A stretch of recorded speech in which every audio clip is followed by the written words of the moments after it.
یہ صرف جانور قربان کرنے کا نام نہیں ہے، یہ انداز تربیت ہے۔ نماز جو ہم پڑھتے ہیں اس میں بھی تربیت ہے، حج جو کرتے ہیں اس میں بھی تربیت ہے، روزہ جو رکھتے ہیں اس میں بھی تربیت ہے۔ اصل میں یہ ہمارے معاملات زندگی کو مینج کرنے کا ایک سسٹم ہے۔ تو یہ جو جانور قربان کیا جاتا ہے، صرف جانور قربان کرنا مقصود نہیں ہوتا، حقیقت میں یہ ہے کہ ہم باقی قربانیاں بھی دے سکتے ہیں کہ نہیں دے سکتے۔ پوری امت مسلمہ کا ایک دوسرے کا درد سمجھنے کا ایک طریقہ ہے کہ آج آپ دوسروں کی اگر قربانی کے دنوں میں دوسروں تک گوشت پہنچا رہے ہیں، کیا اللہ نے آپ کو اتنا خوشحال نہیں رکھا کہ آپ کے ارد گرد جو غریب کمزور ہو آپ پورے سال میں ان کے تک یہ پہنچائیں؟ کیا اللہ نے آپ کو یہ عطا نہیں کر رکھا؟ کیا صرف یہ 3 دن مخصوص ہیں کہ آپ ان تک گوشت پہنچائیں، پورا سال ان تک آٹا بھی نہ پہنچے اور یہ 3 دن گوشت پہنچائیں؟ تو گویا سبق یہ ہے کہ ان 3 دنوں میں تم نے یہ سیکھنا ہے اور پورا سال عمل کرنا ہے کہ اڑوس پڑوس میں رہنے والے جو غرباء ہیں جن تک زندگی کی ضروریات بھی نہیں ہیں ان تک تم پہنچو اور ان کی خدمت کرو۔ اور پھر آج جس طرح پوری امت مسلمہ کو لتاڑا جا رہا ہے، جہاں کہیں مسلمان ہیں ان کی پر ظلم اور زیادتیاں ہو رہی ہیں، اور بالخصوص جو اس وقت کشمیر کے اندر ہندو اکٹھے ہو کے مسلمانوں کو ذبح کر رہے ہیں اور مسلمانوں کو لتاڑا جا رہا ہے، ان کی عزتیں پامال کی جا رہی ہیں، ان کو نوجوانوں کو تباہ کیا جا رہا ہے، ان کی نسل برباد کی جا رہی ہے، یہ پوری امت مسلمہ کے لیے ایک میسج ہے کہ کہاں گیا وہ تمہارا خون مسلم، کہاں گئی تمہاری غیرت ایمانی، کہاں گئے تمہارے وہ جذبے۔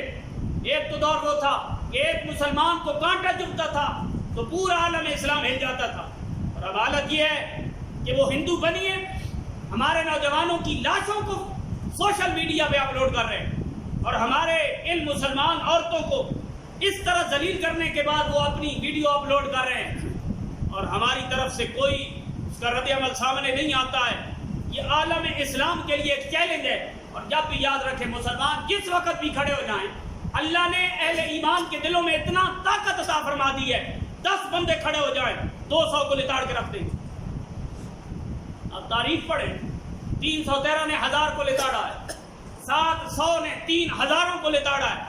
آگے جتنے آگے بڑھتے جائیں گے مسلمان ہمیشہ تعداد میں کم رہے ہیں لیکن جیتے ہمیشہ ایمان کی طاقت سے ہیں۔ آج اگر ہم چپ ہیں، ہماری آوازیں نہیں اٹھ رہی، ہمارے حکمران اگر خاموش ہیں اور ہم اگر اس بات کے اوپر آواز نہیں اٹھا رہے کہ ہمارے کشمیری بھائیوں کے ساتھ کیا کیا جا رہا ہے، فلسطینی بھائیوں کے ساتھ کیا کیا جا رہا ہے، یہ جو آوازیں نہیں اٹھ رہی کی وجہ یہ ہے کہ ہمارے ایمان کھوکھلے ہو چکے ہیں، ہمارے جذبہ ایمانی وہ نہیں رہا ہے، ورنہ دنیا کی زندگی ہے یہ اہل ایمان کی غیرت کی زندگی۔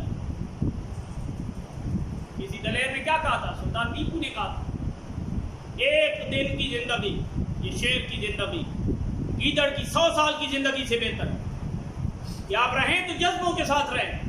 تو صرف جانور ذبح کر دینا یہ کافی نہیں ہے، سبق یہ ہے کہ اللہ کے نام پہ جب بھی کوئی شے قربان کرنے کا موقع آئے اہل ایمان تیار رہے، اہل اسلام تیار رہے، اور انہیں یہ پتہ رہے کہ رب کے نام پہ جب بھی کوئی شے دینا پڑے گی تو وہ صاحب ایمان دے گا۔ حقیقت میں یہی قربانی ہے۔ قربانی کی کھال دینا کوئی کمال نہیں ہے۔ بندہ کہے میں نے قربانی کی کھال دی ہے، بڑا کمال کیا ہے۔ قربانی کی کھال دے دینا یہ کوئی کمال نہیں ہے، اصل میں یہ ہے کہ انسان اپنے جذبوں کی قربانی دے۔ انسان اہل ایمان اہل اسلام کے لیے اپنا سب کچھ لٹانے اور قربان کرنے کے لیے تیار ہے۔ اللہ حقائق کی سمجھ نصیب فرمائے اور رب سوئی قوم کو جگا دے، ورنہ حالات یہی ہو چکے ہیں کہ ہر بندہ کہتا ہے میں محفوظ ہوں، باقی کا جو بن رہا ہے بنتا ہے۔ جب ارد گرد کے یہ حالات ہوں گے تو پھر یہ آگ بندے کے گھر تک بھی پہنچ سکتی ہے۔ اللہ محفوظ فرمائے اور اللہ ہمارے ملک پاکستان کی حفاظت فرمائے اور اس ملک کی حفاظت کرنے والوں کی حفاظت فرمائے۔